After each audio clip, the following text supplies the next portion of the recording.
Welcome to part 2 of the Ice and Fire mod showcase. Last time we looked at the basics of getting started, the ores in the mod, and some of the passive and tameable creatures. This time we'll be checking out a bunch of the hostile mobs, some of the structures that they have, and some fantastic items that you can craft from their drops. So, let's get into it.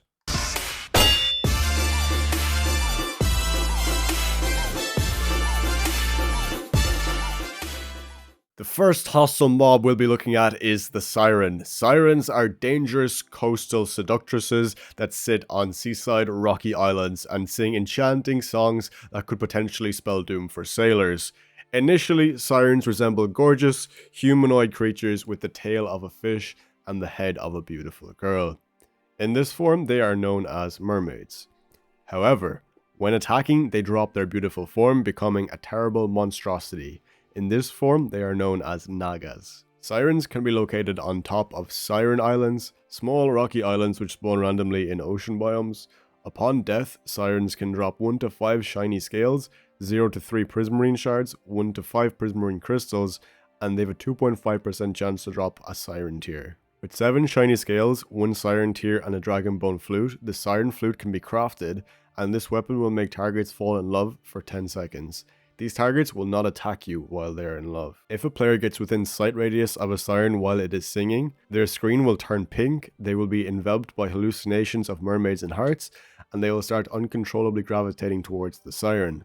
Upon successfully luring a player to position 3 blocks away from it, a siren will enter its naga form, and it will then proceed to jump off of its rocky island and start swimming after the player before attacking. Wearing earplugs can nullify the attracting qualities of the siren songs, allowing a player to pass by without having to worry about being led to their demise.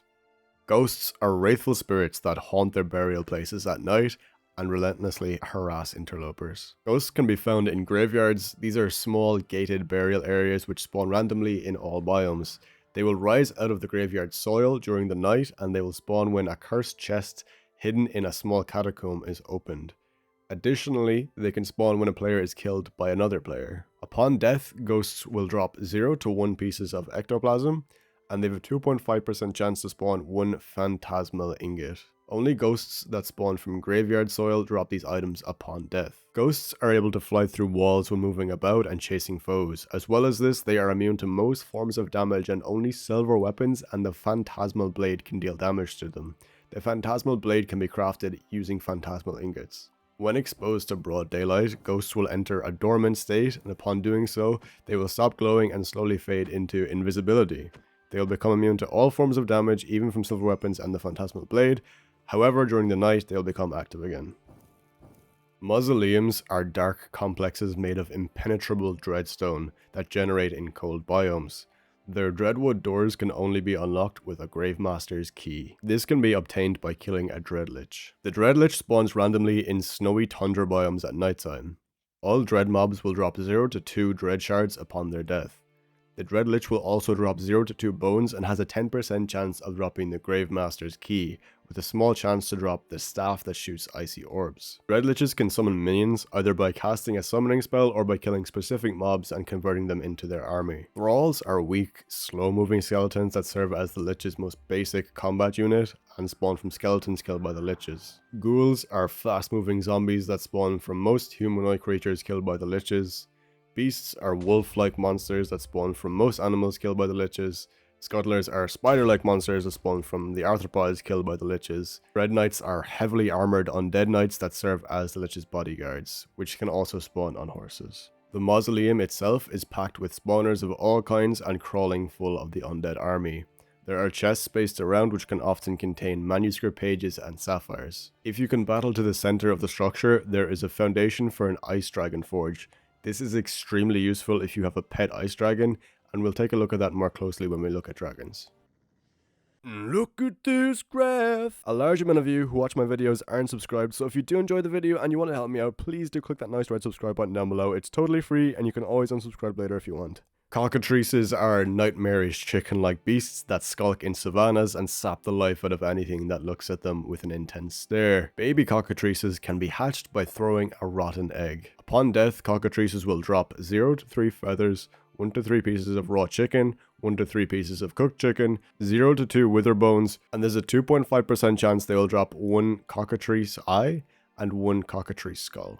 The cockatrice eye drop can be combined with a wither bone and a wither bone shard to create the cockatrice scepter.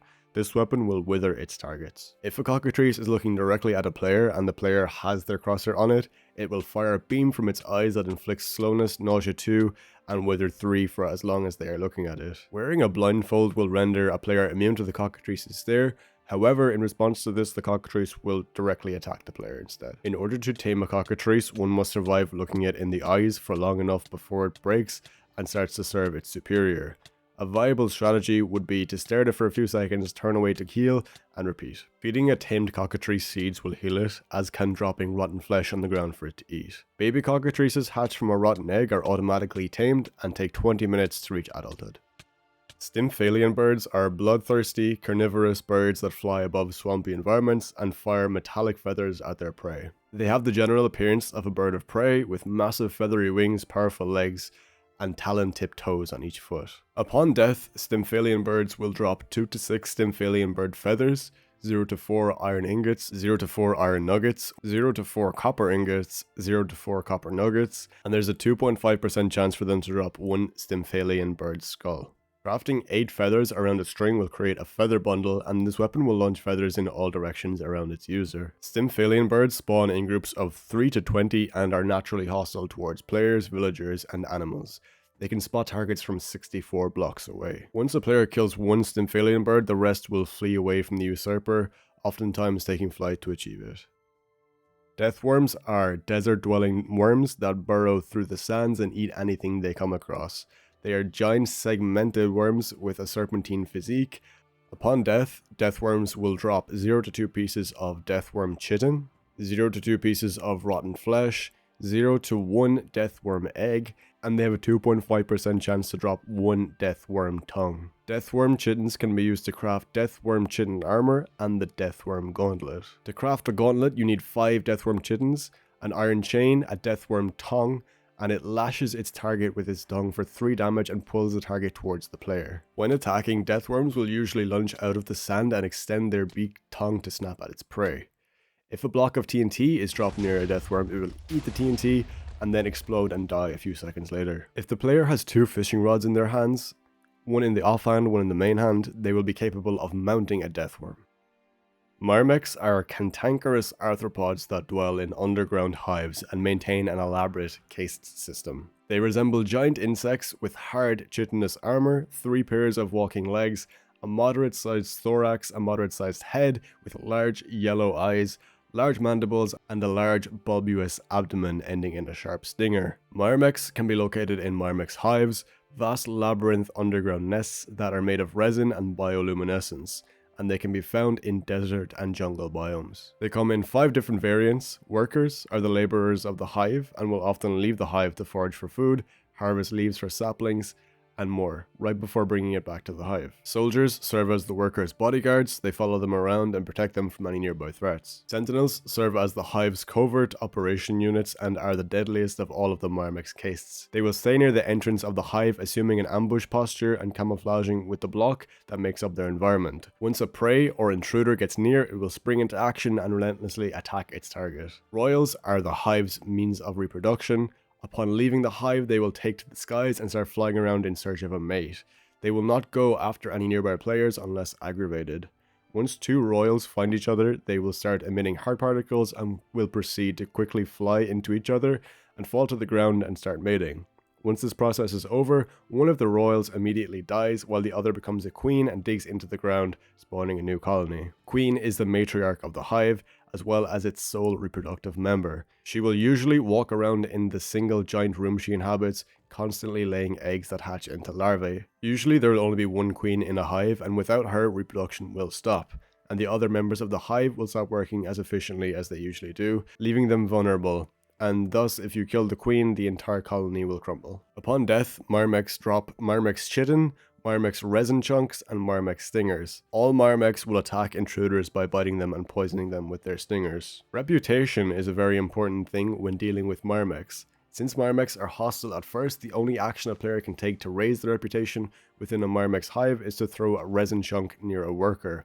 If the worker does not already have an item in its mandibles, they will collect the resin and bring it back to the hive, raising the player's reputation by 5. Attacking and or killing a Myrmex will damage your reputation with the hive. If a player manages to reach a reputation of 25, all Myrmex castes in the hive will turn neutral towards them. If a player reaches reputation 50, all Myrmex in the hive will become willing to trade with them. Trading with a Myrmex works much like trading with a villager, as you must give them a certain item to get another in return. However, unlike villagers, which use emeralds as currency, Myrmex will use resin as their currency. If a Myrmex queen is hatched from an egg, she will bond with the player closest to her, and that player will have a permanent reputation of 100 within the hive that she later creates. Trolls are large humanoid monsters with a face that has prominent prognathism, small eyes that glow in the dark, tusks protruding from their lower jaw, and a large protruding nose. They come in 3 different variants: forest, mountain, and frost. They will spawn deep underground in forest, mountain, and snowy tundra biomes. Loot from a troll depends on what kind of troll it is and what weapon it is holding. All trolls will drop troll tusks and troll leather. They also have a 2.5% chance of dropping a troll skull. Along with this, they have a chance to drop the weapon they are holding. And finally, all trolls will drop some stone of any kind. Once a troll sees its target, it will let out a loud roar and come rushing at the player. If a troll encounters an unavoidable obstacle while chasing down a target, it will smash the obstacle to bits with its club. As well as this, the troll's thick hide means that arrows are useless against it. However, if a troll is exposed to direct sunlight, it will turn to stone. Due to this, trolls will never leave caves or any shady areas during the day.